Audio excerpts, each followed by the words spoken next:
Tes, tes. Sebelum kita mulai, cek sound. Apa suara saya bisa didengar dengan jelas?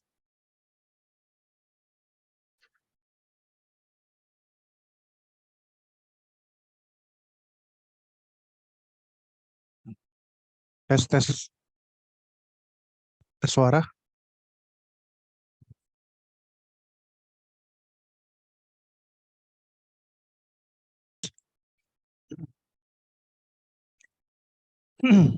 Ya, kita mulai karena sudah pukul 8. Bismillah. Assalamualaikum warahmatullahi wabarakatuh. Innal hamdalillah nahmaduhu wa nasta'inuhu wa nastaghfiruh wa natubu ilaihi wa na'udzu billahi min syururi anfusina wa min sayyiati a'malina. May yahdihillahu fahuwal muhtad wa may yudlil falan tajida lahu waliyyan mursyida. Asyhadu an la ilaha illallah wahdahu la syarikalah wa asyhadu anna Muhammadan abduhu wa rasuluh la nabiyya ba'dahu amma ba'd. Fa inna asdaqal kalami kalamullah wa khairal hadi hadi Muhammadin sallallahu alaihi wa ala alihi wasallam wa syarrul umuri muhdatsatuha wa kullu muhdatsatin bid'ah wa kullu bid'atin dhalalah wa kullu dhalalatin finnar amma ba'du. Para aba wa ummahat, ya, para ayah bunda rahimani wa rahimakumullah. Alhamdulillah, di malam ini kita diperkenankan Allah Subhanahu wa taala untuk melanjutkan kembali kelas orang tua teladan sesi kedua, yang mana kita insya Allah di malam hari ini akan membahas tentang memahami identitas seorang muslim dari penciptaannya. Dan ini sangat penting untuk dipahami oleh setiap muslim, dan juga kita akan bicara, ya, dari sisi Al-Quran dan Sunnah. Setelah kemarin, ya, kita telah belajar dari sisi ilmu psikologi atau ilmu kejiwaan. Insya Allah di kesempatan ini kita akan bicara tentang bagaimana Al-Quran dan Sunnah membahas dan menggambarkan atau mendeskripsikan tentang jati diri manusia. Sebagaimana biasa, di awal kita tahrirul mustalah dulu agar kita punya persepsi yang sama, apa itu identitas diri. Dan identitas diri sebenarnya banyak sekali, ya, definisi-definisi yang diberikan. Di antaranya, identitas diri adalah kesadaran akan diri sendiri.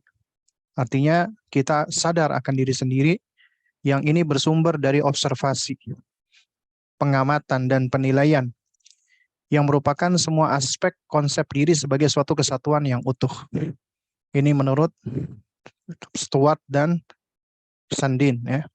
Atau identitas diri adalah proses menjadi seorang individu yang unik dengan peran yang penting dalam hidup. Dengan kata lain, bahwasanya setiap individu itu punya keunikan masing-masing, dan keunikan itu juga menunjukkan memiliki tugas dan juga peran yang berbeda-beda. Ini menurut Papalia.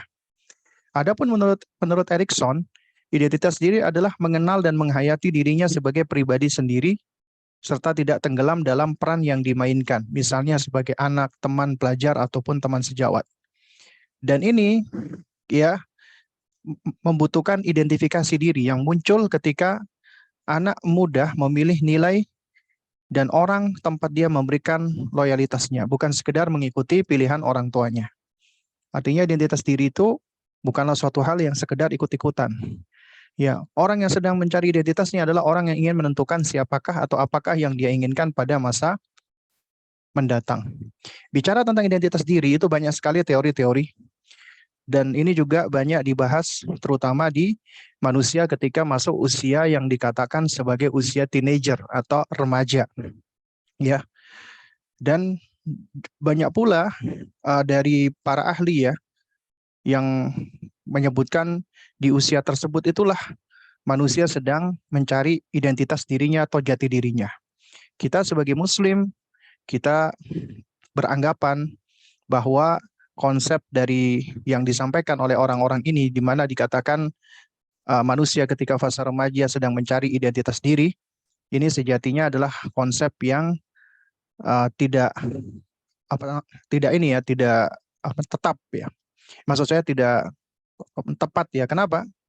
Karena apabila pendidikan itu baik dan benar, maka manusia ketika sudah mencapai usia balik ya meskipun dia masih tetap harus belajar dan berlatih, dia udah tahu tentang identitas dirinya, dia udah tahu tentang jati dirinya.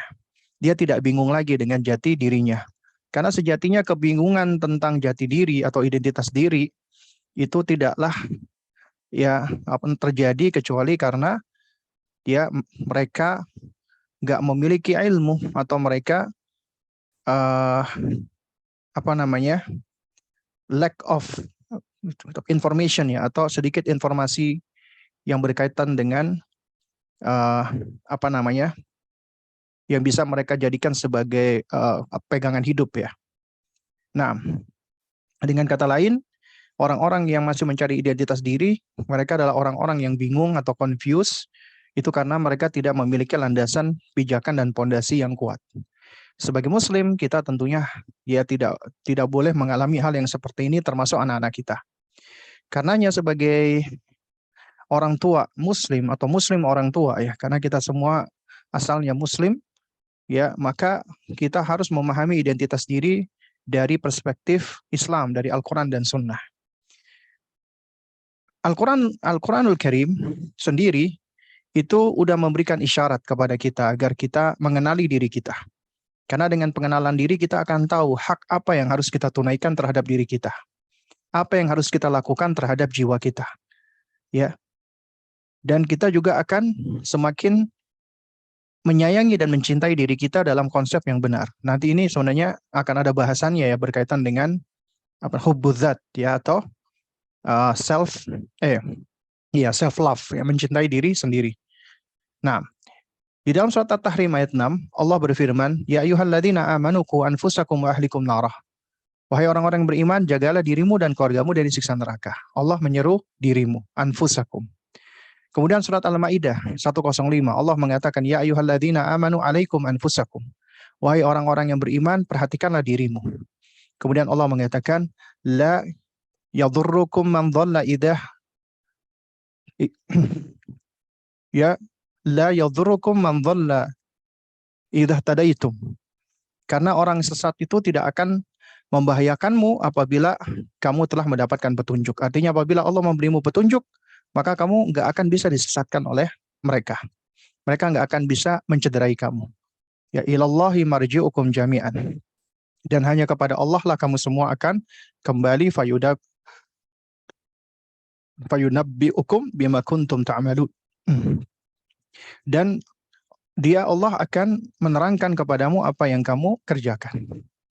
Juga dalam surat Ad-Dariyat ayat 21, Allah memerintahkan kita untuk mengobservasi wa fi anfusikum afala tubsirun, dan juga pada dirimu sendiri. Wa fi anfusikum, yaitu pada dirimu. Itu ada tanda-tanda kebesaran dan dan kuasa Allah Subhanahu wa taala. Afala tubsirun. Lantas mengapa kamu tidak memperhatikan? Nah, kita lihat manusia ketika memandang dirinya. Ada 3 pandangan manusia ketika mereka memandang terhadap diri mereka. Pertama, pandangan yang ifrat, yang berlebihan, yang hulu, yang ekstrim. Ada manusia yang memandang bahwasanya dirinya sebagai entitas atau wujud terhebat, teragung, dan terbesar di alam semesta. Ini banyak dialami oleh orang-orang kafir. Juga ini adalah model-model orang-orang yang narsis seperti Firaun seperti Haman, Qarun, termasuk iblis. Dan pandangan ini akan mengajak kepada ananiyah, egoisme. Gotrosah, arogan, sikap arogan. Kibria, sifat congkak dan angkuh.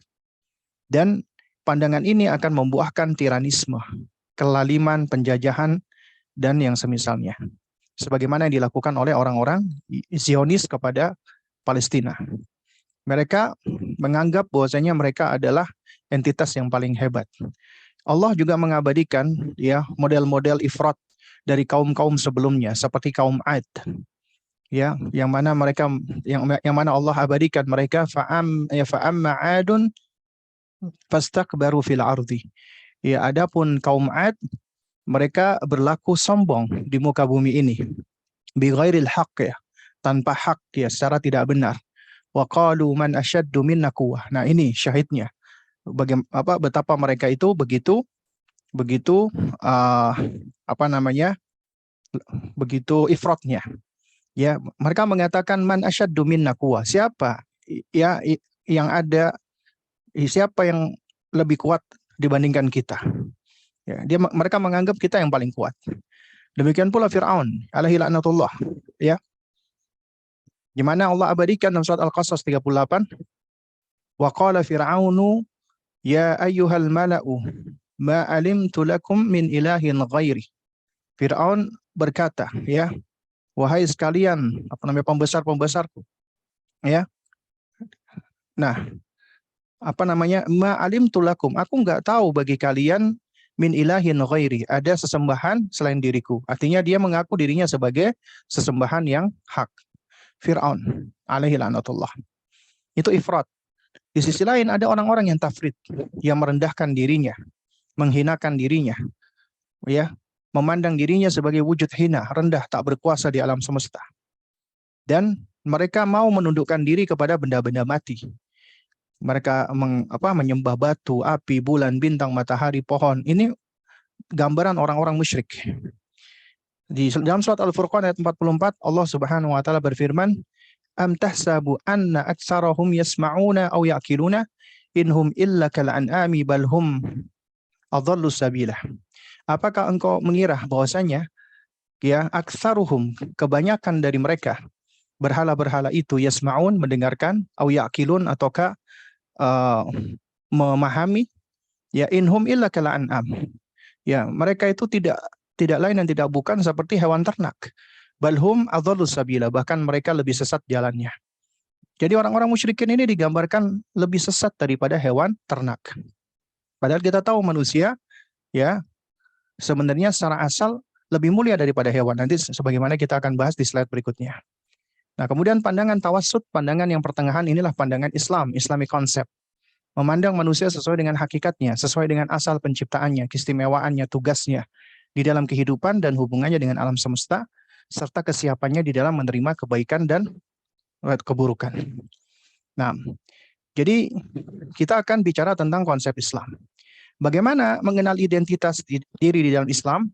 Maka di sini kita akan pilih menjadi dua. Ya, yang kita lebih fokuskan adalah yang pertama ini, mengenal diri sebagai makhluk. Kita sebagai makhluk yang diciptakan oleh Allah.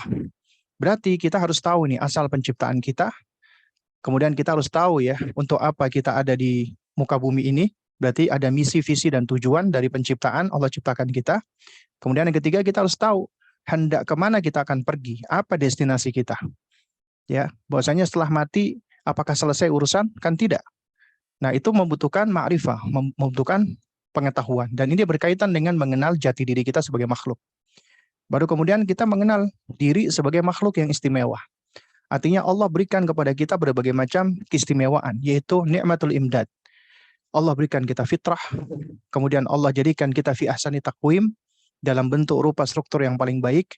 Kemudian Allah jadikan kita makhluk yang mukarram, yang Allah muliakan, makhluk yang mumayyiz, bisa memilah-milah dan membeda-bedakan serta mengklasifikasi. Kemudian kita adalah makhluk pembelajar yang dapat dididik. Ya, dengan memahami ini maka kita akan menjadi sosok manusia yang nggak perlu bingung. Nah, di sini kita akan fokus membahas tentang mengenal diri sebagai makhluk ciptaan. Artinya kita akan mempelajari bagaimana kita memahami identitas diri kita melalui penciptaan kita dan penciptaan dari bapak kita, yaitu Nabiullah Adam alaihissalam. Ya, mengenal asal penciptaan manusia. Manusia ketika ditanya dari mana engkau diciptakan, maka ada di antara kita mengatakan kita dari tanah liat, kita dari tanah, kita dari debu, atau kita dari air, dan seterusnya. Nah, bahkan mungkin ada di antara yang berdebat dan bingung. Sebenarnya ketika dikatakan dari tanah atau dari air, itu tidak kontradiksi. Ya, karena memang ada aslul ba'id, asal penciptaan yang jauh, yaitu bapak kita Nabiullah Adam alaihissalam yang diciptakan dari tanah liat. Adapun keturunannya aslul qarib, itu diciptakan dari saripati air. yang hina. Ya. Sebagaimana Allah berfirman dalam surat Al-Hajr 28-29, wa idz qala rabbuka lil malaikah inni khaliqun basyaran min salsalin min hama'in masnun fa idza sawaituhu wa nafakhtu fihi min ruhi faqa'u lahu sajidin. Ingatlah ketika Allah Rabbmu berfirman kepada malaikat, sesungguhnya aku akan menciptakan seorang manusia dari tanah liat kering. Nanti kita akan bahas ini di slide berikutnya, salsal min hama'in masnun, dari lumpur hitam yang diberi bentuk. Ya. Nah, fa idza sawaituhu, apabila aku telah menyempurnakan penciptaannya, ya. Kemudian wa nafakhtu fihi min ruhi, maka aku meniupkan ke dalamnya rohku. Rohku artinya roh ciptaanku. Ya faqa'u lahu sajidin, maka tunduklah kamu semua malaikat kepadanya, yaitu kepada Nabiullah Adam alaihissalam, bapak kita. Itu aslul ba'id, diciptakan dari tanah. Adapun aslul qarib, asal penciptaan yang dekat, kita diciptakan dari saripati air yang hina, yaitu dari air mani. Allah jelaskan nih di dalam surat As-Sajdah ini, bahkan lebih jelas lagi. Alladzi ahsana kulla syai'in khalaqah. Dialah Allah yang membuat segala sesuatu yang Dia ciptakan dengan sebaik-baiknya. Ya, wa bada'a khalqal insan. Nah ini, dan Allah mengawali penciptaan manusia min tin, dari tanah. Allah dengan tegas mengatakan Allah mengawali penciptaan manusia dari tanah. Baru thumma ja'ala naslahu, kemudian baru Allah jadikan keturunannya, keturunan dari manusia pertama tadi, min sulalatin mim ma'in mahin, yaitu dari sulalah saripati air yang hina. Thumma sawwahu, kemudian Allah menyempurnakannya, wa nafakha fihi min ruhihi, baru kemudian Allah meniupkan rah ciptaannya kepada makhluk tadi. Ya. Wa ja'ala lakumus sam'a wal absar wal afidah, baru kemudian Allah berikan kepadamu pendengaran, penglihatan dan pemahaman. Selalu berurutan, pendengaran dulu, penglihatan dulu, baru pemahaman. Qalilan ma tashkurun, tapi alangkah sedikit dari kalian yang mau bersyukur. Nah, sekarang kita lihat nih proses penciptaan Nabiullah Adam alaihissalam.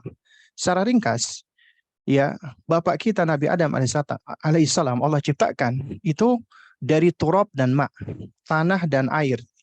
Tanah dan air ketika bercampur menjadi tin, tanah liat.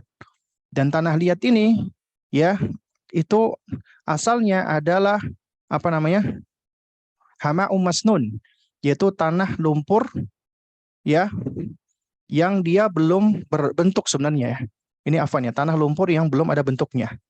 Nah, kemudian menjadi sol-sol kal fakhar, yaitu tanah liat yang mengering seperti tembikar. Baru kemudian Allah bentuk, baru ditiupkan roh menjadi Nabiullah Adam alaihissalam. Dan Allah Subhanahu wa taala, ya, Allah jadikan penciptaan bapak kita Nabiullah Adam alaihissalam ini dengan keistimewaan apa? Ya, yaitu Allah ciptakan dengan kedua tangannya, ya. Sebagaimana Allah sebutkan di dalam Al-Qur'anul Karim, ya. Di dalam surat Shad, ya. Surat Shad ayat ke-75, ketika Allah bertanya kepada iblis, manakala iblis tidak mau bersujud, qala ya iblisu ma mana'aka an tasjuda lima khalaqtu bi yadayya. Wahai iblis, kenapa engkau, ya, apa yang menghalangi engkau untuk sujud kepada makhluk yang aku ciptakan dengan kedua tanganku? Jadi Nabiullah Adam itu dibentuk oleh kedua tangan Allah. Artinya kita wajib mengimani sebagaimana yang Allah jelaskan, Allah berarti punya dua tangan. Bi yadayya itu bentuk, ya, tasniyah, bentuk, ya, yang menunjukkan bilangan dua, dengan kedua tanganku, ya. Ya. Astakbarta am kunta minal alin, ya. Kemudian kata Allah kepada iblis, ya, apakah kamu congkak atau menyombongkan diri, ataukah kamu merasa kamu golongan yang paling tinggi? Itu surat Shad, ya, ayat 75. Jadi ternyata bapak kita Nabiullah Adam alaihissalam Allah ciptakan dengan kedua tangannya. Allah bentuk dengan kedua tangannya dari turab wa ma. Ya. Tapi tentunya kita nggak boleh mentakif, membayangkan, ya, seperti orang yang sedang membuat tembikar, karena tangan Allah berbeda dengan makhluknya, dan perbuatan Allah berbeda dengan makhluknya. Tapi Allah berikan kita kemampuan untuk memahami makna kata. Kita paham makna tanah, kita paham makna air, dan kita paham makna tin, tanah liat. Ya. Dan Allah jelaskan ini ya sebagaimana zahirnya, sebagaimana mestinya kita imani tanpa kita takyif, kita gambarkan, entah itu di dalam benak kita ya, dan juga tanpa kita takwil, tanpa kita ta'til, dan tanpa kita tahrif. Nah, jadi Allah ciptakan bapak kita dari tanah. Ini kita bicara tentang asal penciptaan bapak kita Nabiullah Adam alaihissalam. Di dalam surat Ali Imran ayat 59, Allah menerangkan bantahan kepada orang-orang Nasrani yang mengatakan Isa itu anaknya Allah, ya, adalah putra dari Allah. Kenapa? Karena dia lahir tanpa adanya laki-laki. Ya. Maka Allah bantah, inna mathala Isa indallahi kamathali Adam. Ya. Sesungguhnya perumpamaan penciptaan Isa bagi Allah seperti penciptaan Adam. Bahkan Adam lebih dahsyat lagi. Ya. Kenapa? Khalaqahu min turabin. Ya. Allah menciptakan Adam dari turab, dari tanah. Turab itu tanah atau debu, ya. Tanah-tanah kering atau pasir. Tsumma qala lahu kun fayakun. Kemudian baru Allah berkata kepadanya, kun, jadi, fayakun, maka jadilah. Ya. Nah, kemudian di ayat yang lain Allah terangkan bahwasanya Allah menciptakan dari air. Jadi ini bukanlah kontradiksi sebagaimana yang disangkakan oleh sebagian orang-orang yang punya penyakit hati. Ya, atau orang-orang yang memang punya hikit, ya, dengki terhadap Islam. Allah mengatakan dalam surat Al-Furqan ayat 54, wa huwa alladhi khalaqa minal ma'i basyaran faja'alahu nasaban wa sihran wa kana rabbuka qadira. Dan dia Allah yang menciptakan manusia dari air, lalu Allah jadikan manusia itu punya keturunan dan musahara, yaitu apa namanya? Cucu-cucu ataupun keturunan-keturunan. Ya, wa kana rabbuka qadira. Dan adalah Rabbmu adalah Maha Qadir, Maha berkuasa. Di ayat ini Allah menerangkan Allah ciptakan manusia dari air, kemudian baru berketurunan. Nah, ini tidak kontradiksi, karena ada sebagian orang mengatakan, loh, di Al-Quran itu kontradiksi. Katanya diciptakan dari tanah manusia itu, katanya diciptakan dari air, katanya diciptakan dari tanah liat. Tidak kontradiksi, bahkan saling melengkapi. Karena sejatinya Allah ciptakan Nabiullah Adam alaihissalam itu dari tanah plus air, menjadi tin. Ya, menjadi tin. Nah, di sini Nabi SAW itu menjelaskan tentang asal penciptaan bapaknya manusia, Nabiullah Adam alaihissalam. Ya, Nabi mengatakan, inna Adama khuliqa min thalathi turabatin. Sesungguhnya Adam itu diciptakan dari thalathi turabat, dari 3 jenis tanah. Pertama, sauda, tanah yang hitam. Kedua, bayda, tanah yang putih. Ketiga, khadra, tanah yang hijau. Jadi Allah kumpulkan 3 macam tanah.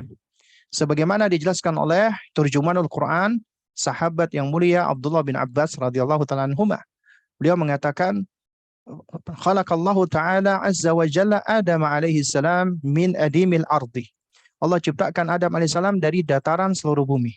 Makanya menurut ya Abdullah bin Abbas dan juga para mufassirin dan muhakkikin, nama Adam itu asal katanya dari kata apa namanya? Adimil ard, ya, yaitu wajahnya bumi, ya, atau dataran bumi, karena Allah tempatkan beliau di dataran bumi, makanya dikasih nama Adam. Itu sebagian ulama berpendapat demikian, ya. Makanya Allah ciptakan Adam itu min adimil ardi, ya, jami'iha. Allah ciptakan dari dataran seluruh bumi, min aswadiha wa ahmariha wa abyadiha wa tayyibiha wa layiniha wa qudidhiha wa sibakhiha. Yaitu Allah ciptakan dari semua jenis tanah. Tanah hitamnya, tanah merahnya, tanah putihnya, tanah yang baik, yang lembut, yang keras, ya, ataupun juga tanah yang sibah, ya, yang asin, yang bergaram, ya. Fakullu dzalika antara'in fi waladi. Semua itu ya dari variasi-variasi warna dan jenis-jenis itu bisa engkau lihat, itu terrefleksikan atau tercerminkan pada anak-anaknya. Makanya anak keturunan Adam alaihissalam itu punya warna kulit yang macam-macam. Ada yang hitam, putih, coklat, sawo matang, kuning langsat. Juga bervariasi dalam perangainya. Ada yang keras, ada yang lembut, dan seterusnya. Dan ini menunjukkan bahwasanya Allah ciptakan Adam itu dengan, kalau dikatakan ya oleh para ahli biologi, itu dengan diversitas yang paling kaya. Ya, jadi genetik yang paling kaya itu dibawa oleh Nabiullah Adam alaihissalam. Kemudian dari kekayaan genetik ini itu diturunkan kepada anak-anaknya. Dan itu disebutkan di dalam sejumlah dalil. Allah cipta itu Allah kaitkan dengan asal penciptaannya, yaitu Allah kumpulkan semua jenis tanah tadi. Ya. Nah, jadi Allah ciptakan dari berbagai macam tanah ini yang beraneka ragam. Kemudian dengan air. Dan kemudian tanah dan air ini itu menjadi tin, menjadi tanah liat. Allah firmankan inna khalaqnahum min tinin lazib. Sesungguhnya kami ciptakan mereka dari tanah liat yang lengket. Tin adalah kombinasi dari turab dan ma, tanah dan air. Apabila tanah saja tanpa air atau air saja tanpa tanah, maka nggak bisa disebut dengan tin, tanah liat. Dan tanah liat ini punya sifat lazib, yaitu lengket, liat ya, lunak, liat ya, dan dia sticky ya, gampang menempel. Nah, sifat inilah yang direndahkan oleh iblis alaihi laknatullah. Ketika dia menolak bersujud kepada Adam. Ya, apa argumentasi iblis? Qala ana khairum minhu. Aku lebih baik daripada Adam. Khalaqtani min narin wa khalaqtahu min tin.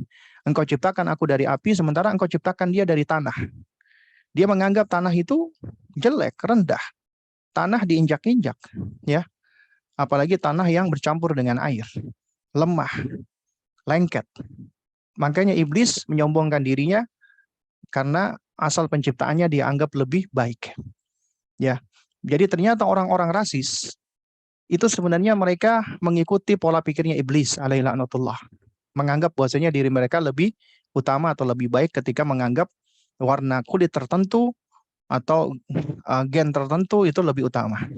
Nah, kemudian dari tin ini, dari tanah liat ini menjadi salsal, lalu menjadi hama'in masnun. Sebagaimana Allah sebutkan dalam surat Al-Hijr yang udah kita baca tadi, ketika Allah berfirman, qala rabbuka lil malaikah, Allah berfirman kepada malaikat, inni khaliqun basyaran min salsalin min hama'in masnun. Aku ciptakan seorang manusia dari salsal, ya, min hama'in masnun. Kata Imam At-Tabari, salsal adalah tanah liat yang kering, yang belum dibentuk, belum diolah, belum dibakar. Sifatnya kering. Jadi ketika dia diketuk-ketuk, itu akan mengeluarkan suara seperti suara salsalah. Itu asal katanya.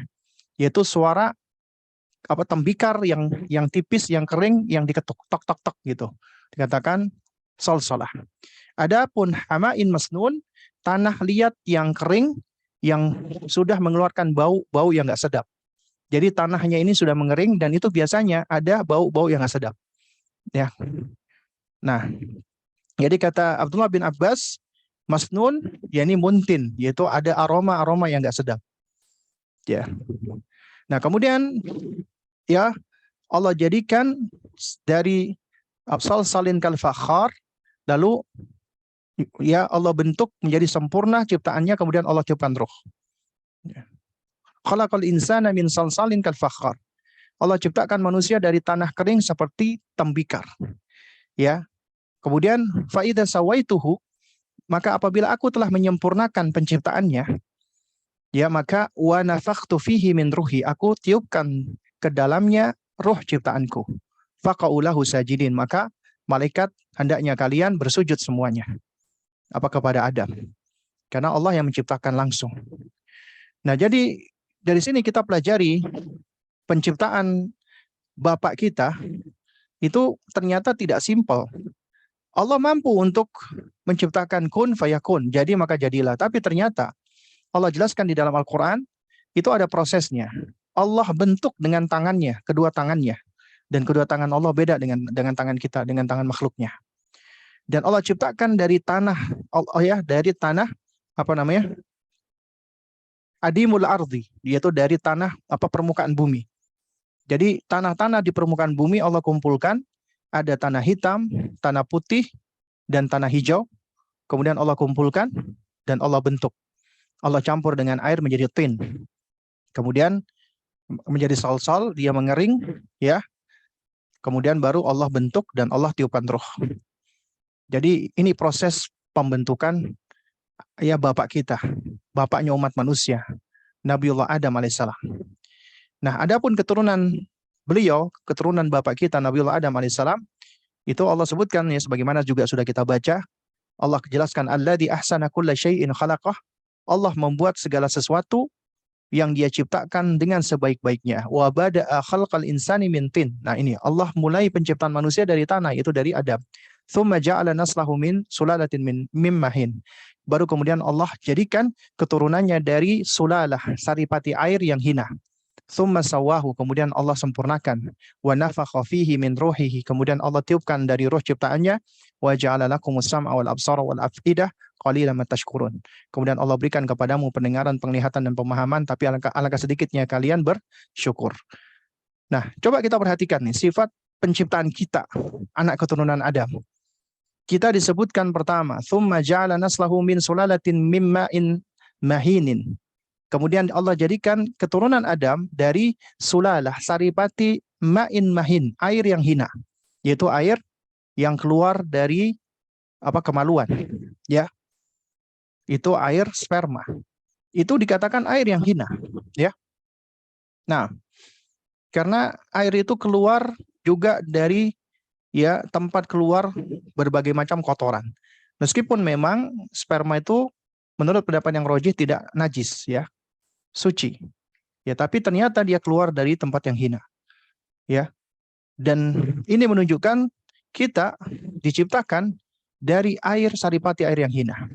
Allah juga berfirman dalam surat At-Tariq, ya. Falyanzuril insanu mimma khuliq. Hendaknya manusia itu memperhatikan dari apa dia diciptakan. Ya khuliqa mimma indafiq. Nih, dia diciptakan dari ma'in dafiqin, air yang terpancar. Ya, dari air yang terpancar. Yakhruju min baini as-sulbi wat tara'ib.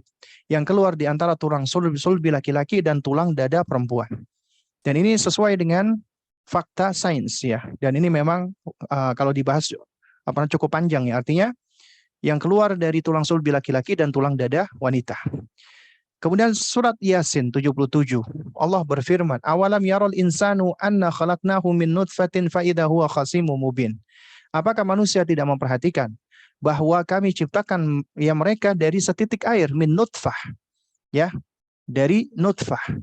Kemudian tiba-tiba mereka menjadi khasimun mubin, menjadi penantang yang nyata. Padahal Allah yang ciptakan, tapi tiba-tiba menjadi ya yang suka menantang. Apa manfaatnya kita mengetahui asal penciptaan kita? Agar kita ngerti ini, ternyata bapak kita diciptakan dari tanah liat, tin. Dan Allah yang membentuknya. Kemudian keturunannya diciptakan dari air yang hina, air yang memancar dari nutfah. Kemudian ini akan ya membangun pemahaman kita. Apa yang kita sombongkan? Ini makanya akan menghancurkan kecongkakan, melemahkan rasa takabur dan meredam arogansi kita sebagai manusia, sehingga kita akan tawadhu. Dan kita akan mengetahui kelemahan manusia, ya, dan apa yang bisa kita banggakan dan kita sombongkan sementara kita berasal dari ya air yang hina, ya. Dan ini juga mengandung pengakuan atas kebesaran dan keagungan serta keesaan Allah sebagai Rabb pencipta, dan Dialah sebaik-baik ya pencipta.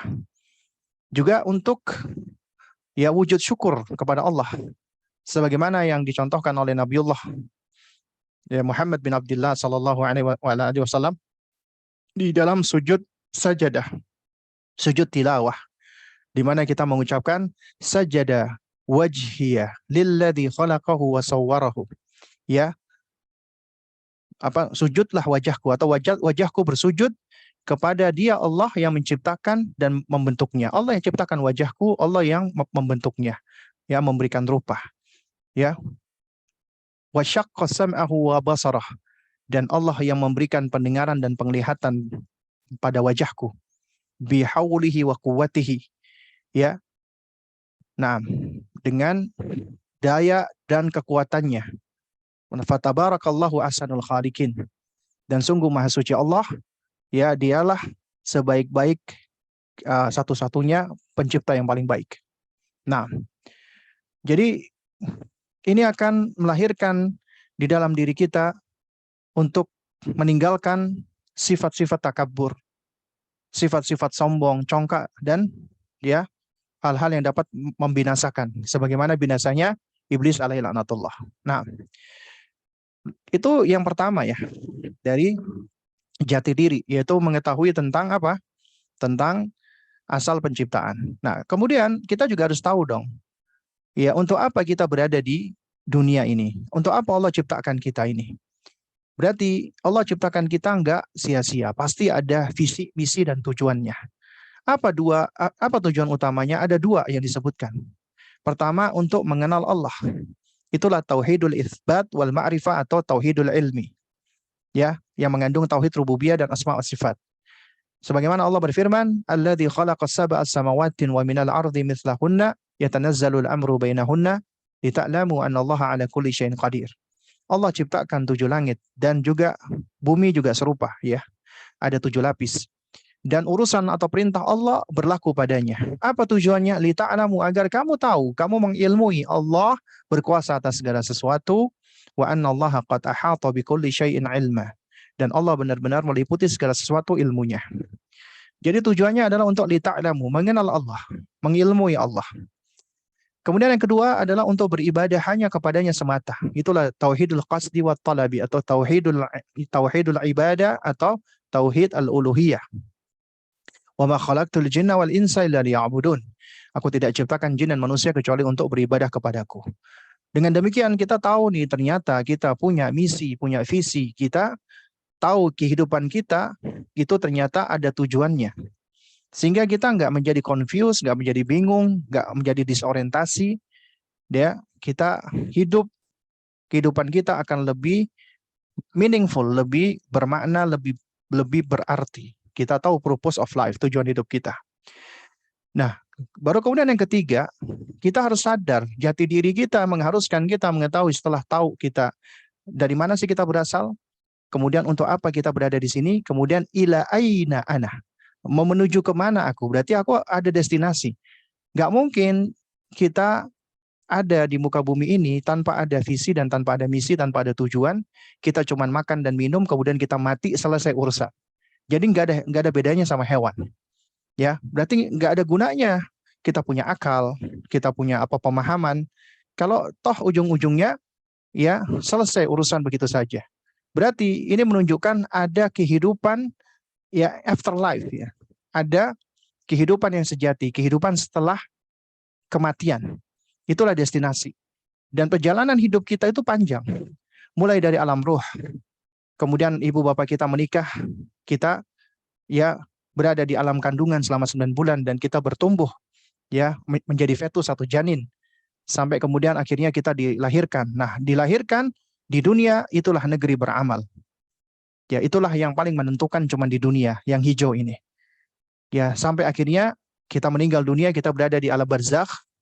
Di alam barzakh ya, kita akan mendapatkan ujian atau fitnah dan kemudian kita akan mendapatkan azab atau nikmat kubur.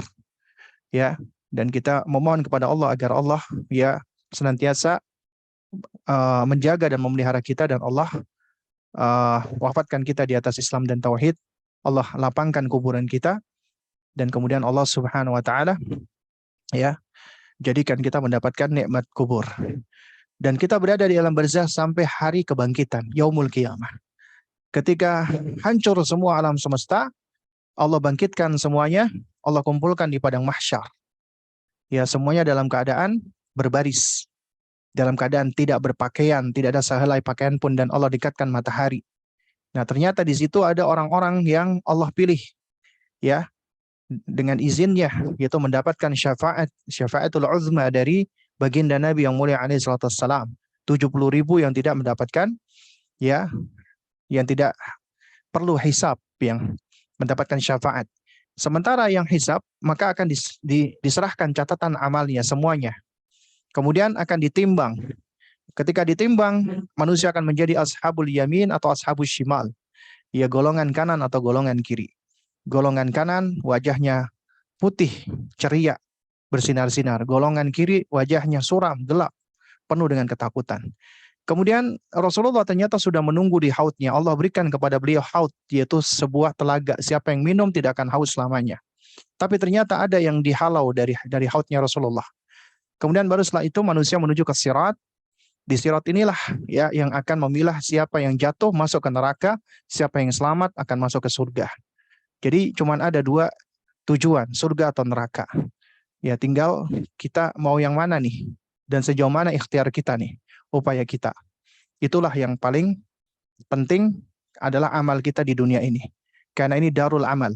Karena setelah kita meninggalkan dunia ini sudah tidak ada lagi amalan, yang adalah darul jaza, ya, negeri balasan. Nah, lalu kemudian di poin yang terakhir, ya poin yang kedua, kita perlu mengenal diri kita sebagai makhluk yang istimewa. Artinya Allah hadirkan kita di muka bumi, Allah berikan kita nikmatul ijad, nikmatul hayah, nikmat kehidupan, tapi Allah nggak cuman berikan kita nikmat hidup begitu saja, tapi Allah berikan kita nikmatul imdad, berbagai macam nikmat yang dapat mensupport kehidupan kita agar bisa menjadi lebih baik. Makanya Allah jadikan kita makhluk yang istimewa. Kita perlu mengenal hal ini agar kita semakin bersyukur kepada Allah. Ternyata Allah ciptakan itu, Allah sudah bekali dengan berbagai macam karunia. Pertama, keistimewaan pertama, Allah sudah bekali kita dengan fitrah. Di dalam surat Ar-Rum ayat 30 Allah berfirman, "Fitratallahi allati fatara an-nasa 'alaiha la tabdila li khalqillah." Demikianlah fitrah Allah yang Allah menciptakan manusia berada di atasnya, tidak ada perubahan pada fitrah Allah. Al-Hafidz Ibnu Katsir ketika menafsirkan ayat ini beliau berkata, "Fa innahu ta'ala fatara khalqahu 'ala ma'rifatihi wa tauhidihi wa annahu la ilaha ghairuh." Sesungguhnya Allah menciptakan makhluknya sudah dalam keadaan mengenal Allah, mentauhidkan Allah, dan bahwasanya tidak ada sesembahan yang hak kecuali Allah semata. Kemudian kata Ibnu Katsir, "Wa amma qauluhu ta'ala la tabdila li khalqillahi." Adapun firman Allah tidak ada perubahan pada ciptaan Allah, maknanya adalah annallaha sawa baina khalqihi kullihim fil fitrati 'alal jibillatil mustaqimah. Allah samakan semua makhluknya dalam keadaan fitrah di atas tabiat yang lurus, di atas pembawaan yang lurus. Artinya semuanya itu sudah Allah berikan fitrah, yaitu di atas tabiat yang lurus. Nabi SAW bersabda, "Kullu mauludin yuladu 'alal fitrah fa abawahu yuhawidanihi au yunasiranihi au yumajjisanihi." Semua bayi yang dilahirkan udah berada di atas fitrah. Orang tuanya menyebabkan dia Yahudi, Nasrani, atau Majusi. Imam Nawawi mengatakan, "Wal asah anna ma'nahu anna kulla mauludin yuladu mutahayyan lil Islam." Ya, yang sahih dari makna hadis ini bahwa semua bayi itu sudah memiliki kecenderungan kepada Islam. Artinya mereka sudah membawa keislaman, ya. Jadi kita semua itu sudah dibekali dengan fitrah, sudah dibekali berada di atas Islam. Itu bekal yang paling utama yang kita miliki. Orang-orang kafir baru mengetahuinya belakangan. Mereka menyebutnya dengan innate goodness, yaitu bawaan yang baik. 14 abad yang lalu, ya, Nabi kita SAW sudah menerangkan tentang hal ini, tentang fitrah. Kemudian keistimewaan yang kedua, Allah ciptakan kita fi ahsani taqwim. Ya, sebagaimana Allah firmankan, laqad khalaqnal insana fi ahsani taqwim. Kami ciptakan manusia fi ahsani taqwim. Fi ahsani taqwim kata Ibnu Abbas radhiyallahu taala anhuma, fi a'dali khalqin. Yaitu di dalam penciptaan yang paling tepat, paling akurat, paling lurus, paling benar. Ibrahim, ya, Mujahid, Hammad, Sufyan, dan ulama-ulama salaf ahli tafsir lainnya mengatakan fi ahsani surah, dalam bentuk yang paling baik. Manusia itu bentuknya paling baik. Gak ada, ya, baik itu imajinasi manusia, fantasi manusia ketika mereka menggambarkan makhluk selain manusia, itu yang bisa mengalahkan tentang gambar manusia, gambaran manusia. Itu sudah paling baik. Ketika orang-orang itu berkhayal tentang makhluk planet, makhluk UFO, makhluk Mars, dan yang semisalnya, kita lihat mereka itu seperti gambarannya seperti hewan. Berwarna kulitnya hijau, kupingnya lancip, kadang-kadang ada belalainya, kemudian nggak punya rambut, dan seterusnya, kulitnya bersisik, ya. Jadi fantasi mereka itu menunjukkan makhluk-makhluk fantasi yang dikhayalkan manusia itu nggak akan bisa mengalahkan tentang bagaimana Allah membentuk kita manusia fi ahsani surah, dalam bentuk yang paling baik. Makanya itu dikatakan fi ahsani taqwim, yaitu di dalam bentuk, rupa, struktur, komposisi, dan perkembangan yang paling baik, indah, dan lurus. Artinya kita sudah diciptakan Allah itu dalam keadaan yang paling ahsan. Maka kita harus bersyukur kepada Allah. Dan kita nggak boleh merasa, ya, malu, minder, karena kulit kita misalnya gelap, karena hidung kita pesek, kita nggak perlu malu. Karena itulah keunikan. Allah jadikan kita berbeda-beda. Ya. Jadi masalah ini ganteng, ini jelek, ini cantik dan semisalnya itu adalah kembali kepada persepsi manusia. Ya, bagaimana manusia itu membangun persepsi tentang suatu hal bagus atau tidak. Padahal sejatinya ya manusia itu semuanya fi ahsani taqwim. Dalam bentuk rupa yang paling baik. Kemudian kita ini makhluk yang Allah ciptakan, keistimewaan ketiga itu makhluk yang mukarram, yang Allah muliakan. Ya, kita secara asal dimuliakan dan kita makhluk yang mulia. Kita lebih mulia secara asal daripada hewan, daripada jin. Nah, termasuk menurut pendapat yang rajih kita lebih mulia daripada malaikat. Apa yang Allah Subhanahu wa taala jadikan kita mulia? Allah katakan walaqad karramna bani Adam, ya. Wa hamalnahum fil barri wal bahri wa razaqnahum minat thayyibati wa faddalnahum ala katsirin mimman khalaqna tafdhila. Kata Allah Subhanahu wa taala, walaqad karramna bani Adam, sungguh kami telah muliakan anak-anak Adam. Ya, Allah yang mengatakan kami muliakan anak-anak Adam. Wa hamalnahum fil barri wal bahri, kami angkut mereka di daratan dan di lautan. Artinya Allah jadikan kita ini makhluk yang istimewa. Dan Allah angkut kita di daratan dan di lautan. Kita bisa hidup di daratan dan kita bisa berlayar di atas lautan. Allah tundukkan semuanya untuk kita. Kemudian Allah berikan kita rizki. Wa razaqnahum minat thayyibati. Dan kami berikan rizki kepada ini anak Adam at-thayyibat, yang baik-baik. Yang thayyibat itu banyak. Lantas kenapa ada manusia itu malah mencari yang jelek, yang buruk? Ya, yang khaba'ith, yang menjijikkan. Padahal yang thayyibat banyak. Ya, kemudian wa faddalnahum ala katsirin mimma khalaqna tafdhila. Dan kami lebihkan anak-anak Adam ini dengan kelebihan yang sempurna atas kebanyakan makhluk yang telah kami ciptakan. Ini kata Allah. Makanya Allah tundukkan langit dan bumi, termasuk hewan, tumbuhan, matahari, semuanya itu Allah jadikan untuk kemaslahatan kita manusia. Itu baiknya Allah. Misalnya dalam surat Al-Hajj ayat 65 Allah mengatakan, alam tara, bukankah kamu melihat? Nah, kita disuruh mengobservasi nih, melihat, memandang. Annallaha sakhara lakum, Allah Subhanahu wa taala sakhara lakum, menundukkan untuk kamu. Ya, Allah tundukkan untuk kita. Ma fil ardi, semua apa yang ada di bumi. Wal fulki yatajri fil bahri bi amrihi, dan kapal yang berlayar di lautan dengan perintahnya. Allah tundukkan. Semuanya untuk kita. Karena kita makhluk yang Allah muliakan. Faidahnya, Allah mengkaruniakan kepada kita kemampuan, kapabilitas untuk bisa menguasai dan menundukkan alam yang Allah ciptakan untuk kemaslahatan manusia. Dan Allah melarang kita untuk menghinakan dan menundukkan diri di hadapan alam semesta, kecuali hanya kepada Allah, Sang Pencipta alam semesta. Ini dasar tarbiyah Rabbaniyah, di mana Al-Quran menumbuhkan karamah, kemuliaan, dan izzatun nafsi, harga diri manusia dibandingkan alam atau makhluk lainnya. Kita istimewa. Tapi keistimewaan kita ini bukan artinya menjadikan kita sombong. Karena tadi kita sudah belajar. Asal penciptaan kita nggak ada yang perlu dibanggakan. Kita dari tin, dari tanah, ayah bapak kita. Kita dari air yang hina dan seterusnya. Apa yang hendak disombongkan? Tapi ternyata ya meskipun demikian Allah muliakan kita. Kemudian Allah jadikan kita makhluk yang mumayyiz. Makanya kita punya kemampuan tamyiz. Nah, oleh karenanya suatu hal yang kurang tepat di dalam fase perkembangan anak dikatakan usia tamyiz 7-10. Kurang tepat. 7 ke atas. Jadi tamyiz itu kemampuan yang seharusnya tidak dibatasi sampai usia sekian. Bahkan seharusnya kemampuan tamyiznya semakin sempurna, semakin baik, semakin komplit. Ya. Karena kita makhluk yang mumayyiz. Apa yang menjadikan kita mumayyiz? Pertama, Allah berikan kita akal. Akal itu, sebagaimana kata Ibnu Katsir ketika menafsirkan surat An-Nahl 78, ya wal af'idatu wahyal uqul allati yumayyizu biha bainal asya.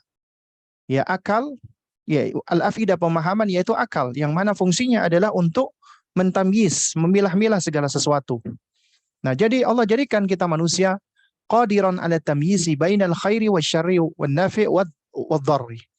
Kita bisa mentamyiz, membeda-bedakan, memilah-milah, mengklasifikasikan mana baik, mana buruk, mana bermanfaat, dan mana yang membahayakan. Alhamdulillah, Allah berikan kemampuan ini. Kemudian Allah ilhamkan kepada jiwa manusia, afwan, ya Allah ilhamkan kepada jiwa manusia, yakni ada jalan ketakwaan dan ada jalan kefasikan. Ya, fa'alhamaha fujuraha wa taqwaha. Ya, Allah Allah memberikan kepada kita jalan kefasikan atau jalan ketakwaan. Kemudian Allah tanamkan ke dalam tabiat dasar kita, jibillah, ya majbulah, yang ditanamkan oleh Allah. Allah sudah berikan isti'dad, potensi. Potensi yang mana potensi ini secara asal netral. Bisa dibawa kepada kebaikan atau bisa dibawa kepada keburukan. Contoh misalnya, Allah berikan kita tangan. Tangan kita punya potensi. Potensi untuk melakukan kebaikan atau potensi untuk melakukan keburukan. Artinya Allah udah berikan tools-nya, equipment-nya kepada kita. Itu potensi. Nah, tapi tidak berhenti hanya di situ. Allah juga berikan kita iradah, kehendak. Kita punya kehendak, kemauan, keinginan. Yang dengan iradah ini kita diizinkan Allah bisa untuk memilih, yakhtar. Ya, kita bisa milih ketika dikasih satu susu, yang satu racun, kita bisa milih. Ya, mana yang baik dan mana yang buruk. Ya, mana jalan yang dapat menghantarkan kepada kebahagiaan dan kebaikan, mana jalan yang dapat menghantarkan kepada keburukan dan kesengsaraan. Jadi kita diberikan Allah kemampuan untuk yakhtar, untuk memilih. Ya, karena Allah berikan kita kehendak. Dan kemudian Allah memberikan keterangan nih, bayan, penjelasan bahwa ya tujuan kita hidup di muka bumi ini itu harus berupaya untuk membersihkan atau mensucikan dirinya, tazkiyatun nafs, dan tanmiyatun nafs, menumbuhkan jiwanya, dan tathhirun nafs, membersihkan jiwanya, dan juga apa? Untuk meninggikan dirinya agar terangkat ya di dalam al-fadilah atau keutamaan. Ya. Dan kemudian baru Allah jelaskan jaza, balasan-balasan dan konsekuensi atas apa yang kita pilih. Karena kita punya iradah, kita bisa memilih. Jika manusia memilih kebaikan, maka akan terangkat martabat dan harkatnya, kedudukannya dan statusnya, dan dia akan bahagia. Tapi jika dia memilih keburukan dan kemaksiatan, maka dia akan terhina dan azab baginya. Dan disitulah Allah sediakan surga dan neraka sebagai jaza, balasan. Ya, surga wa'iddat lil muttaqin, Allah sediakan bagi orang-orang yang bertakwa, sementara neraka wa'iddat lil kafirin, Allah sediakan bagi orang-orang yang membangkang atau orang-orang yang kafir. Ternyata Allah berikan kita kemampuan untuk memayyiz. Nah, dari sinilah ya kita diuji oleh Allah. Allah sudah berikan potensi, mana yang akan kita pilih. Kemudian baru ya di di poin terakhir ini, keistimewaan kelima. Sebenarnya banyak keistimewaan ya. Ya, ini sebagian di antaranya. Kita manusia adalah makhluk pembelajar yang dapat diajari, dapat dididik. Itulah keistimewaan kita. Karena Allah berikan kita berbagai macam equipment. Pertama, Allah karuniakan kepada kita namanya al-qudrah ala ta'allum wal ma'rifah. Kemampuan untuk belajar dan mengetahui, mengenal. Makanya Allah berikan kita adawat, instrumen untuk bisa mendapatkan ilmu. Yaitu apa? Wa ja'ala lakumus sam'a wal absar wal af'idah. Allah berikan kepadamu pendengaran, penglihatan, dan pemahaman. Makanya kita udah punya jihazan, kata Syekh Yusuf Muhammad Al-Hasan, dua instrumen, yaitu jihazu al-iltiqat, instrumen untuk menerima maklumat, ya, untuk reseptor maklumat, dan muhaka, instrumen untuk merespon dengan cara meniru. Ini kemampuan yang udah Allah berikan. Kemudian dari kemampuan at-ta'allum wal ma'rifah ini, Allah berikan kita kemampuan untuk membaca, yaitu mengamati, mengobservasi, dan meneliti. Makanya kita seringkali diajak Allah untuk iqra, membaca. Dan Allah seringkali mempergunakan kata-kata tanya, tapi dalam rangka untuk apa? Untuk tahrish, mendorong, ya. Misalnya, afala tubsirun, ya. Tidakkah kamu lihat, ya? Alam taro kaifa, misalnya begitu, ya. Itu beberapa ayat di dalam beberapa surat. Allah awali dengan alam taro kaifa, daraballah misalnya. Ya, alam taro, tidakkah kamu melihat? Ya, itu artinya kita diajak untuk mengobservasi, membaca. Karena Allah berikan kita al-basar, ya, al-absar, penglihatan. Dan penglihatan kita itu istimewa. Penglihatan kita itu, kata Ibnu Katsir rahimahullah, itu bukan cuman kita bisa melihat, tapi kita juga bisa yahussunal mar'iyat, sensing tentang apa yang kita lihat secara visual. Jadi kita bisa melihat sesuatu bukan cuma sekedar lihat, tapi kita bisa membedakan warnanya, bentuknya, teksturnya, dan seterusnya. Ya, dan tiap-tiap apa yang kita lihat itu unik. Sebagaimana yang Anda lihat pada saat ini di hadapan Anda, ada meja, ada laptop, ada handphone, ada lain-lain. Itu adalah kemampuan Allah yang Allah berikan, ya, dari kemampuan kita untuk mengobservasi.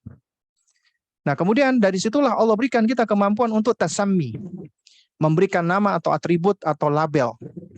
Ya, ini adalah kemampuan yang Allah Subhanahu wa taala ajarkan kepada bapak kita Nabiullah Adam alaihissalam. Ya.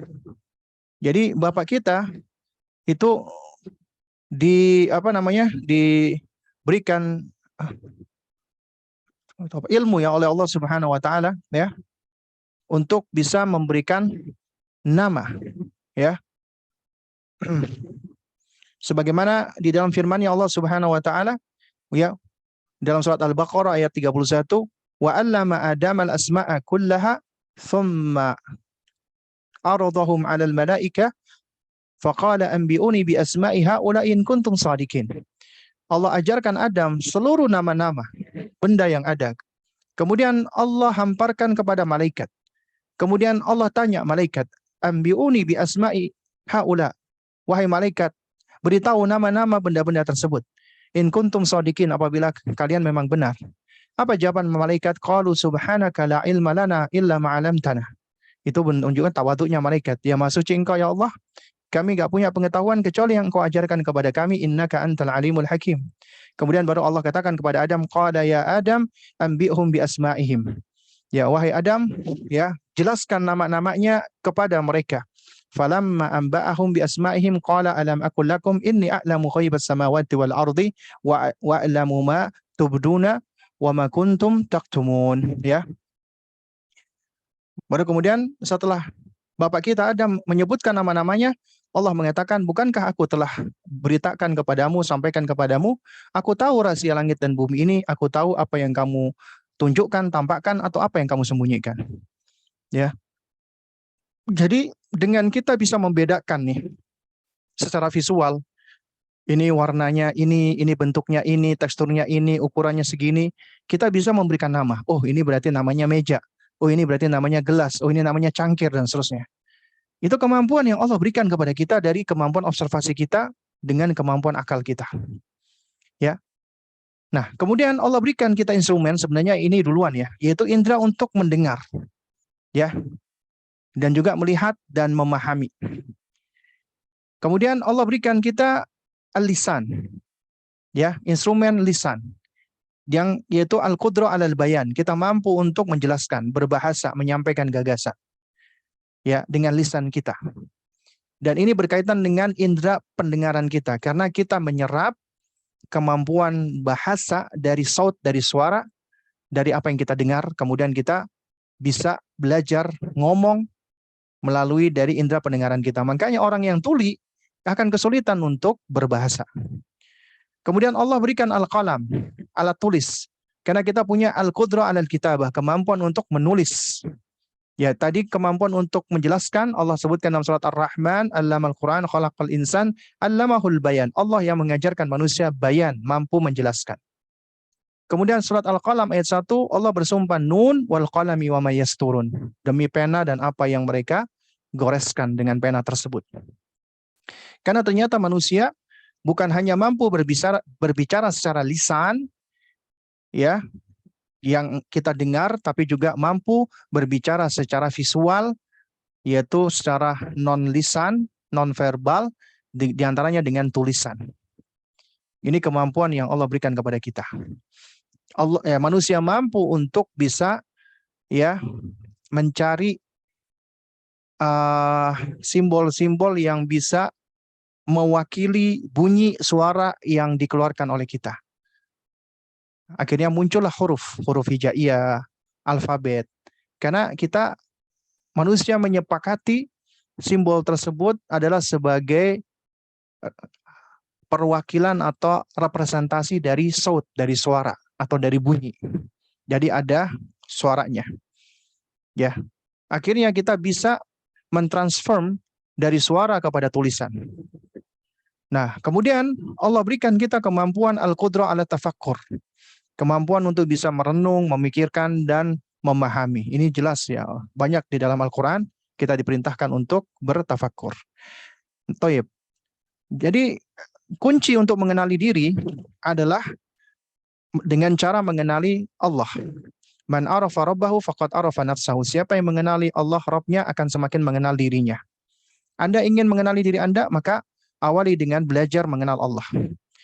Karena siapa yang mengenal kebesaran, keagungan, kesempurnaan, dan kemuliaan Allah Rabbnya, maka dia akan merasa dirinya lemah, rendah, hina, dan butuh kepada Allah. Sehingga hal ini akan membuahkan kecintaan, pengagungan, syukur, dan ubudiyah. Serta akan ya menghilangkan ya perasaan sombong, angkuh, congkak, dan yang lainnya. Baru kemudian setelah dia mengenali Allah Rabbnya, maka ketika dia berusaha untuk mengenali dirinya, maka dia akan semakin mengenali Allah Rabbnya. Dia akan semakin mengenali Tuhannya.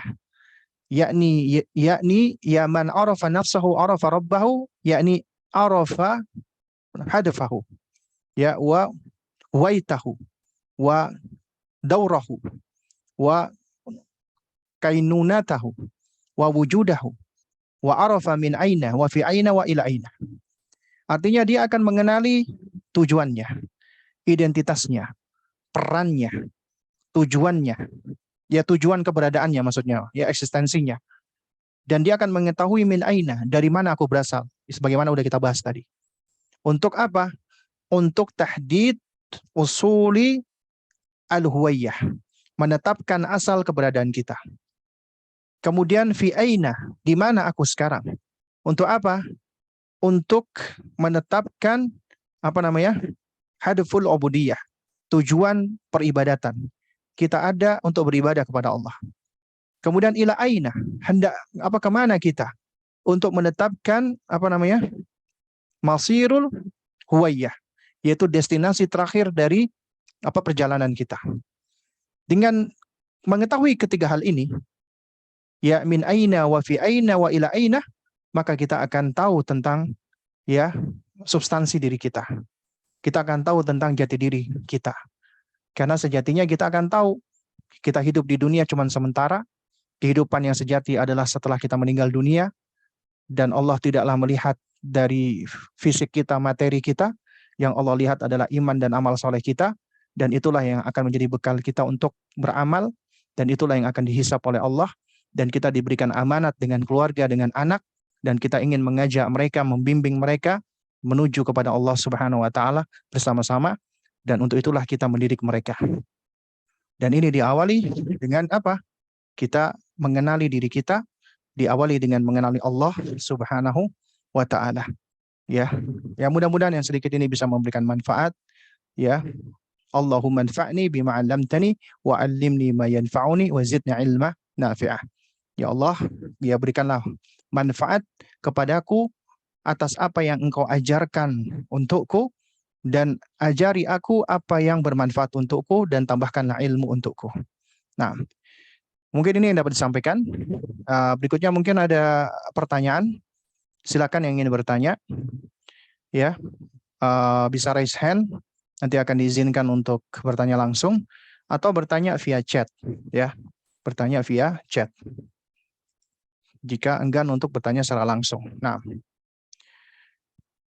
dan mudah-mudahan apa yang disampaikan ini tidak kecepatan ya, dan juga tidak membingungkan ya. Karena memang kata istri saya, materinya agak lumayan banyak ya, karena tadinya kita mau fokus pada materi jati diri dari dengan mengobservasi asal penciptaan kita. Ya, namun ternyata kalau kita hanya batasi dalam hal ini ya, itu nanti yang saya khawatirkan, pembahasan tentang jati diri kita ini itu nanti kurang begitu mendalam ya. Nah, meskipun sebenarnya apabila kita kupas ya dengan memahami asal penciptaan kita, itu juga kita bisa banyak mengambil manfaat. Nah, Toib, apakah ada pertanyaan? Kalau tidak ada pertanyaan, alhamdulillah. Nanti kita sesi tanya jawab di hari Senin, insya Allah. Kita akan bersoal jawab ya di hari Senin. Jadi bagi para ayah dan para bunda, silakan untuk mempersiapkan pertanyaannya. Ya, pertanyaan-pertanyaan yang berkaitan dengan materi ataupun yang juga bersinggungan, ya ataupun mungkin di luar itu dan itu penting. Nanti insya Allah akan kita bahas di sesi tanya jawab khusus yaitu di hari Senin. Sebelum nanti hari Kamis ada materi penutup dari Ibu Diah Lestari atau Bu Tari insya Allah Ta'ala. Nah, ini udah ada pertanyaan. Kalau untuk anak usia di bawah 7 tahun, bagaimana kita menjelaskan asal dari air mani? Ya, bahasa yang sederhananya. Nah, ya jadi sebenarnya kita asalnya itu nggak perlu khawatir ya untuk menjelaskan sesuatu kepada anak kita dengan mempergunakan bahasa yang semestinya, ya, tanpa ada perasaan ini vulgar atau yang semisalnya. Kayak misalnya kita mengajarkan mereka, ya, atau ada anak yang bertanya, Umi, aku berasal dari mana, Mi? Kamu nak Allah ciptakan, Allah titipkan di rahim ibu. Loh kenapa, Mi? Aku kok bisa ada di dalam rahim ibu ya? Ada video di Instagram, ya, ini nggak tahu beneran atau cuman konten, tapi ada anak kecil, dia ketika bertanya, kemudian dia kayak menunjukkan ekspresi berpikir, emangnya emangnya mama ya memakan aku kok sampai aku itu ada di dalam perutnya ibu gitu, ada di perutnya mama. Ya, emangnya dulu itu apakah aku dimakan gitu kan? Karena mungkin logika berpikirnya apabila ada di perut itu kayak makanan, karena ini ilmu yang udah dia pelajari. Nah, berarti dia belum tahu ternyata di dalam perut itu bukan cuman ada usus, bukan cuman urusan makanan, ada ya organ-organ lainnya, termasuk organ khusus istimewa yang dimiliki oleh wanita, yaitu uterus.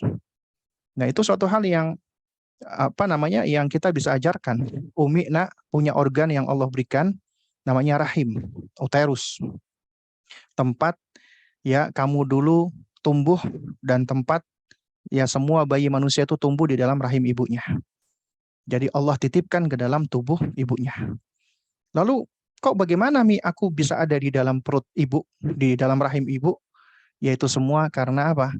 Karena Abi sama Umi ya saling menyayangi, saling mencintai karena Allah, kemudian Allah karuniakan.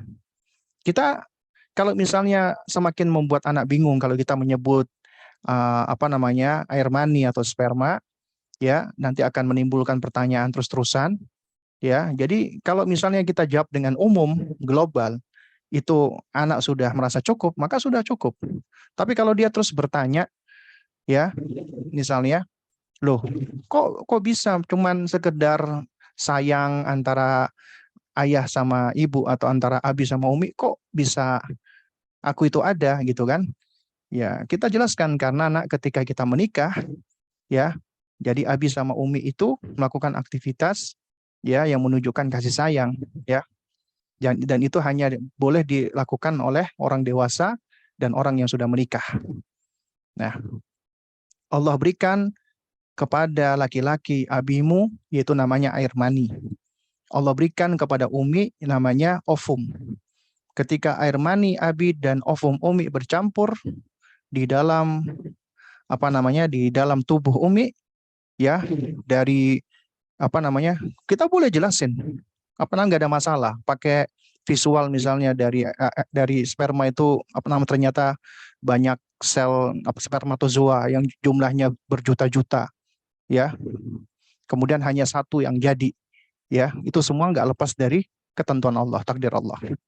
Dari jutaan ya sel spermatozoa kemudian berhasil menembus sel telur. Jadi Umi juga punya telur namanya sel telur ovum. Kemudian ketika menembus Akhirnya Allah jadikan zigot dan bertumbuh. Kita boleh tunjukkan ada gambar-gambar fetus, gambar janin. Boleh, karena ini adalah suatu hal yang sifatnya pembelajaran. Dan ini baik, bisa merangsang kognisi anak. Karena ketika dia punya rasa ingin tahu, kita jelaskan. Kita nggak perlu khawatir, kita nggak perlu takut. Oh nanti jangan-jangan ini vulgar. Enggak. Kenapa? Kok dikatakan vulgar? Padahal kita menjelaskan sesuatu secara ilmiah. Mungkin ada kekhawatiran, mungkin ini suatu hal yang bulat dan jelimet. Kenapa kita punya pikiran rumit dan jelimet? Karena kita sudah membangun asumsi itu, ini rumit. Padahal sebenarnya kita bisa menjelaskan dengan simple, asalkan kita punya ilmunya. Dan mungkin memang perlu pelan-pelan dan seterusnya. Nah, wallahu a'lam bishawab. Bagaimana cara menguatkan kehendak agar bisa selalu memilih berada di jalan kebaikan? Ya, jadi maksudnya membangun azam atau tekad. Ya sebenarnya ini nggak lepas dari taufik Allah Subhanahu Wa Taala. Ya, hidayah Allah. Makanya kita perlu banyak berdoa kepada Allah. Ya, kita minta ya Allahumma tsabbitna ya Allah, teguhkan kami, teguhkan kami. Ya, atau ya muqallibal qulub tsabbit qalbi ala dinik. Ya, kita minta kepada Allah agar kita punya azam, punya tekad. Ya. Nah, itu apa namanya? Fa idza azamta falyatawakkal. Apabila engkau sudah berazam, maka tawakal kepada Allah. Ya. Jadi kalau kita sudah punya kehendak, sudah punya tekad, ya, dan itu baik, nah itu biasanya akan ada halangan-halangan, ada hal-hal yang dapat menghalangi. Maka itu semua kita berusaha untuk lewati, ya, dan kita berusaha untuk apa yang terbetik dalam azam kita, segera kita lakukan, jangan ditunda-tunda. Karena penyakitnya adalah taswif, yaitu kita suka menunda-nunda. Dan memang kuncinya adalah pada doa kepada Allah dan memperbanyak amal-amal kebaikan, amal saleh, dan banyak istighfar, mohon ampun kepada Allah. Karena dengan istighfar, ya, kita memohon ampun kepada Allah, itu akan meringankan kita, tubuh kita, jiwa kita, hati kita untuk melaksanakan amal-amal kebaikan. Sementara kita banyak dosanya. Dengan istighfar, dosa-dosa kita akan berguguran insya Allah. Nah, namun kalau kita jarang istighfar, dosa kita menempel, maka dosa itu akan membuat kita berat untuk melangkahkan kaki atau menggerakkan tubuh di dalam amal ketaatan. Dalam metode mengenalkan dan memahamkan tahapan jati diri kita sebagai manusia atau pengetahuan syariat lainnya kepada anak usia dini, apakah boleh dengan sedikit bersenandung atau semacam tepuk yang tidak berlebihan? Ya, ini sebenarnya ya, mungkin yang ditanya adalah bolehkah kita ya melakukan pendekatan kepada anak usia dini dengan senandung-senandung atau dengan tepuk tangan ya. Jadi bukan hanya tentang kita mengajarkan tahapan jati diri, tapi di dalam segala hal. Maka jawabannya adalah secara asal boleh. Ya, tapi tentunya dengan beberapa koridor, catatan dan pijakan. Senandung ya, selama itu tidak diiringi musik, tidak serupa dengan senandung-senandung dari lagu-lagu fasik atau lagu-lagu kafir, ya, yang dapat merusak akidah dan tidak berisi syair-syair atau konten-konten yang buruk atau jelek mengajak kepada keburukan atau kejelekan, maka sejatinya ini tidak mengapa. Karena anak-anak itu memang mereka punya punya tabiat ya, anak kecil ya, itu mereka punya kemampuan mengingat yang kuat, dan apabila diiringi dengan hal yang menyenangkan, maka itu akan lebih melekat. Ya. Makanya anak-anak misalnya diminta untuk menghafal nama-nama hari. Anda ajarkan misalnya Senin, Selasa, Rabu, Kamis. Ya, mereka mungkin bisa hafal, tapi itu hafalan mereka itu akan mereka lakukan dengan nggak fun, nggak menyenangkan, dan itu biasanya akan lebih mudah untuk mereka alihkan, mereka tinggalkan, mereka lupakan, mereka lalaikan. Tapi kalau misalnya ya kita ajarkan mereka dengan irama, boleh. Senin, Selasa, Rabu, Kamis, dan seterusnya. Itu boleh. Seperti juga kita mengajarkan tentang huruf hijaiyah. Ya, dan para ulama kita dahulu ketika mereka mengajarkan ya kutub atau kitab-kitab matan para ulama itu juga dengan syair. ada iramanya, jadi nggak dibaca dengan datar. Dan ini suatu hal yang diperbolehkan. Kemudian tentang bertepuk tangan juga sama. Ya, karena ada perincian. Bertepuk tangan apabila itu berkaitan dengan peribadatan, maka ini sesuatu yang dilarang. Karena di dalam Al-Quran kan disebutkan bahwasanya ibadahnya orang-orang ahli kitab itu dengan siulan dan juga dengan tepukan tangan. Tapi apakah seluruh siulan itu haram? Apakah seluruh tepuk tangan haram? Tidak. Ya, karenanya ada beberapa penjelasan apabila tepuk tangan nggak dikaitkan dengan masalah ibadah. Jadi bertepuk tangan untuk berisyarat, untuk memberikan memberikan instruksi atau untuk memberikan semangat atau yang semisalnya, maka ini hukum asalnya mubah, tidak ada masalah, ya. Nah, cuman yang jadi masalah apabila ketika bertepuk tangan itu dengan suatu irama-irama tertentu diiringi dengan lagu atau nyanyian, maka ini dikhawatirkan ya mirip dengan bermusik tapi dengan anggota tubuh, ya.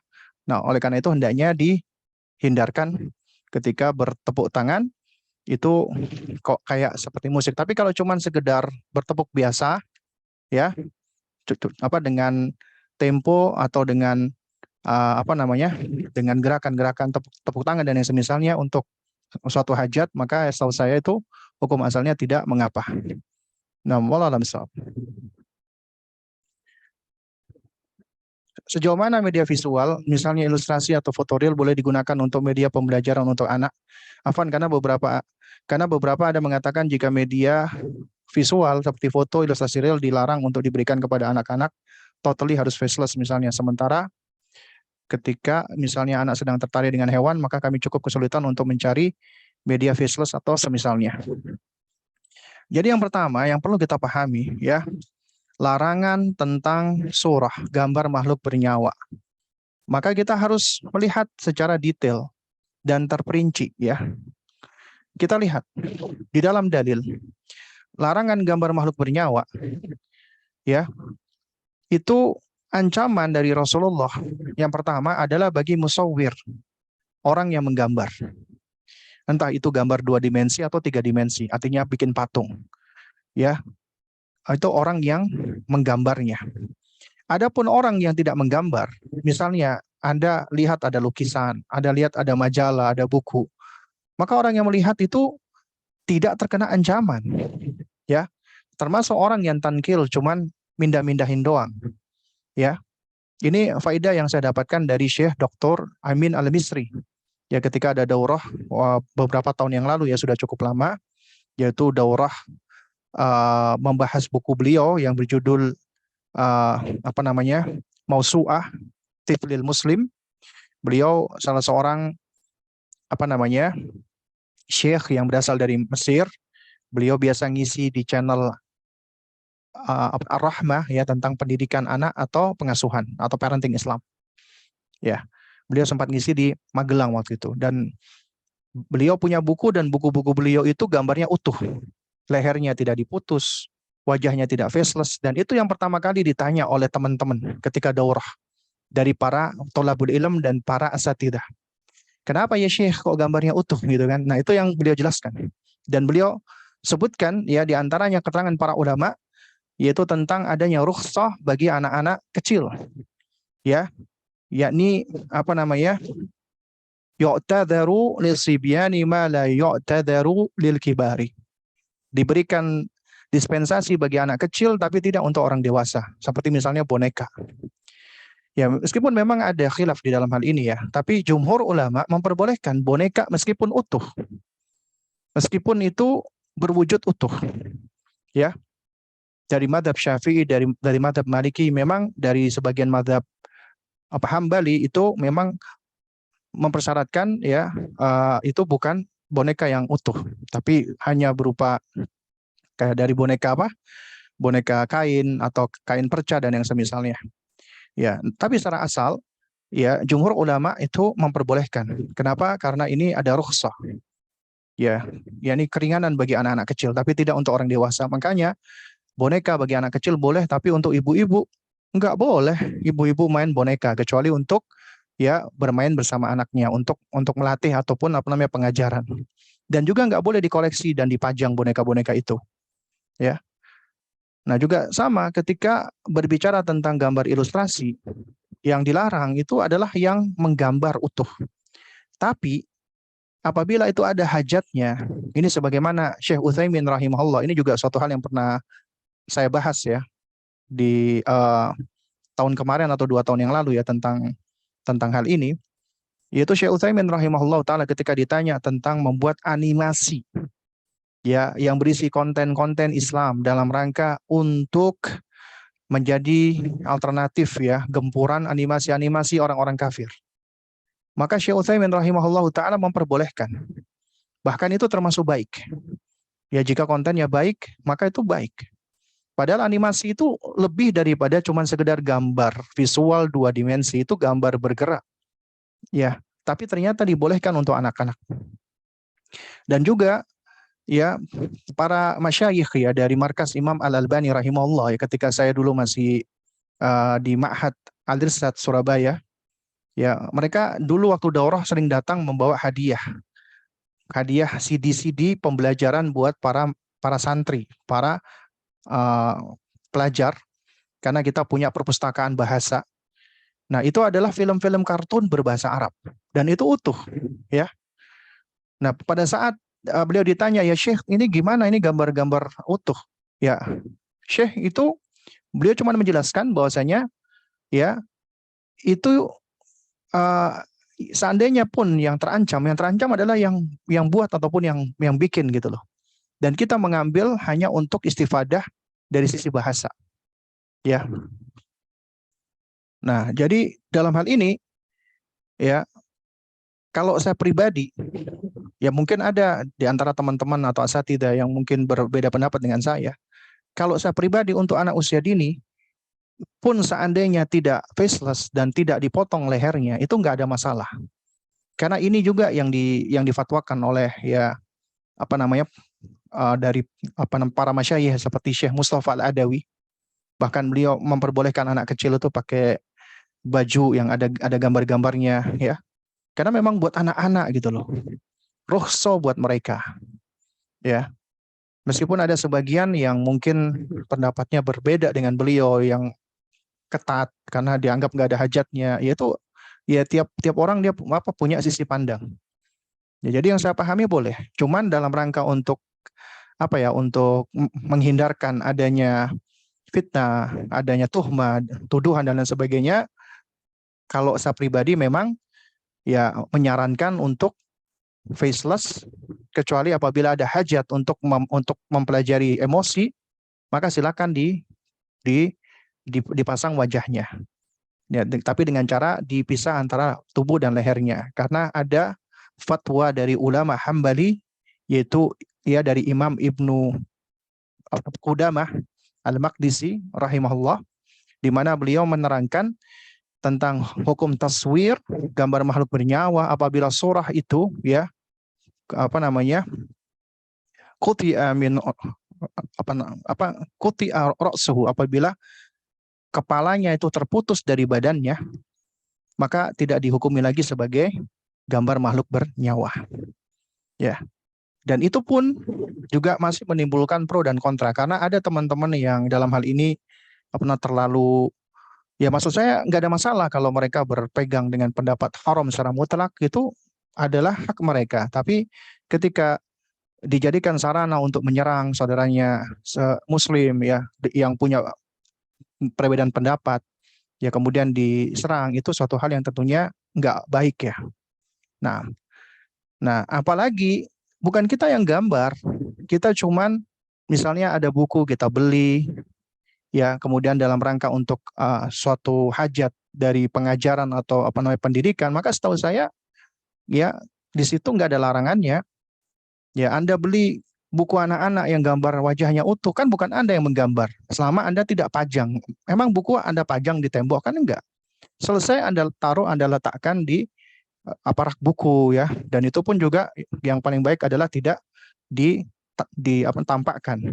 Ya, jadi disusun ya. Jadi seakan-akan kita tidak memajangnya. Dalam hal ini ya nggak ada masalah.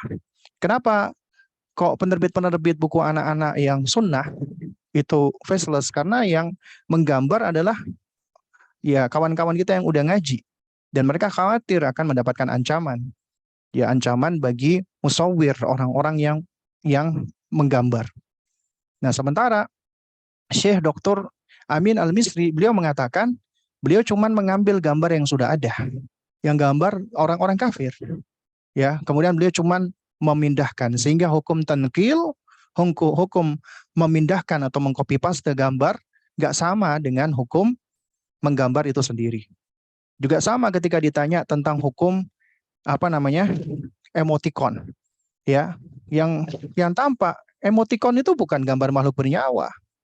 Emoticon itu simbol, karena nggak ada makhluk bernyawa itu lingkaran, ada titik dua, kemudian ada garis melengkung kayak senyum atau semisal, maka dianggap itu sebagai makhluk bernyawa. Enggak, ya, itu cuma simbol saja, karena nggak ada makhluk bernyawa yang seperti itu. Bahkan fatwanya Syekh Sulaiman Ar-Ruhaili rahimahullah, ketika beliau pernah ditanya di dalam beberapa kajian beliau ya tentang hukum ya menggambar atau membuat animasi benda-benda mati tapi diberi wajah, seperti bis dikasih wajah, sepatu dikasih wajah. Ya, itu kata beliau tidak termasuk taswir, tidak termasuk menggambar makhluk bernyawa, karena secara asal itu benda-benda mati. Ya, kayak misalnya bis Toyo ya, Tayo. Ya. Nah, itu tidak termasuk makhluk bernyawa karena bis benda mati. Artinya ketika diberi wajah tidak otomatis dia menjadi makhluk bernyawa. Ya. Misalnya tangan dikasih wajah, dikasih mulut ya. Itu juga tidak otomatis menjadi makhluk bernyawa. Ya, ini yang difatwakan oleh Syekh Sulaiman. Ya. Dan meskipun di situ ada yang berargumentasi, yaitu seharusnya lebih asyad lagi, lebih dahsyat lagi, benda mati dikasih karakteristik makhluk bernyawa, malah seharusnya lebih asyad lagi. Artinya ternyata punya sisi pandang yang berbeda ya dari para ulama kita. Dan ini suatu hal yang sebenarnya nggak perlu diherankan gitu loh. Karena memang tidak ada dalil yang qat'i, yang tegas, yang menunjukkan tentang haramnya. Artinya para ulama ketika memberikan hukum bil istidlal, dengan cara mereka menggali dalil, kemudian bagaimana mereka melihat fakta. Ya, mereka melihat deskripsi daripada apa yang ditanyakan, ya. Nah, oleh karena itu, ya, dalam hal ini sebagai seorang muslim hendaknya pertama kita berusaha untuk mencari ilmu dan mencari dalil. Karena ya kita ikuti dalil bukan pendapat saya, bukan pendapat ustadz, bukan pendapat ulama, tidak. Tapi kita mengambil aqwalul ulama sebagai pensupport, penyokong dalam rangka untuk memahami dalil. Artinya pendapat ulama tidak bisa digunakan untuk membantah dalil, tapi digunakan untuk memahami atau memudahkan untuk memahami dalil. Kemudian yang ketiga, ya, ketika terjadi perbedaan pendapat tentang hal ini, maka kita boleh berdiskusi, kita boleh hiwar, kita boleh debat, tapi dalam bingkai ilmiah. Nggak boleh sampai bermusuhan, nggak boleh sampai mencela, nggak boleh sampai ya saling menjelekkan. Nah, itu yang penting. Beda pendapat nggak apa-apa. Ya, dan kita memang tidak menjadikan ini khilaf, maka khilaf kita jadikan dalil. Enggak. Kita nggak boleh berdalil dengan khilaf. Tapi kita boleh menerangkan ini ada khilaf di antara para ulama, agar kita ketika berbeda pendapat tetap kita jangan sampai bermusuhan, jangan sampai berantem, jangan sampai eker-ekeran. Karena eker-ekeran muslim itu lebih dahsyat daripada ya khilaf yang terjadi di antara para ulama, di mana para ulama ini mereka pun ketika khilaf saling menyayangi. Ya, sementara kita saling berantem. Itu aneh. Dan itulah kebanyakan dari ya kaum muslimin, khususnya yang baru belajar, yang begitu semangat. Ya. Ya, ini yang terakhir ya, contoh misalnya ya bukunya Ummu Salma kemarin, itu adalah tidak faceless. Itu ada yang DM saya, menuduh saya dengan tuduhan kayak menghalalkan yang haram dalam rangka untuk cari duit, cari fulus dan lain sebagainya. Ini suatu hal risiko gitu loh, ya. Dan saya pribadi ada yang seperti ini, saya nggak begitu mikirin, nggak begitu ngurusin gitu loh, ya. Kenapa? Karena kalau diurusin kita sendiri yang akan capek, kita yang akan habis waktu. Ya, yang penting kita sampaikan, diterima alhamdulillah, nggak diterima ya udah. Ente mau marah, mau mencela, alhamdulillah. Ya, mudah-mudahan Allah maafkan dan ampuni kita. Nah, barakallahu fik. Mungkin ini yang bisa saya sampaikan. Ya, kurang lebihnya saya mohon maaf apabila ada hal-hal yang kurang berkenan. Tentunya yang hak ya datangnya dari Allah Subhanahu wa taala, yang batil datangnya dari diri saya pribadi. Barakallahu fikum jami'an. Subhanakallahumma wa bihamdik asyhadu an la ilaha illa anta astaghfiruka wa atubu ilaik. Assalamualaikum warahmatullahi wabarakatuh.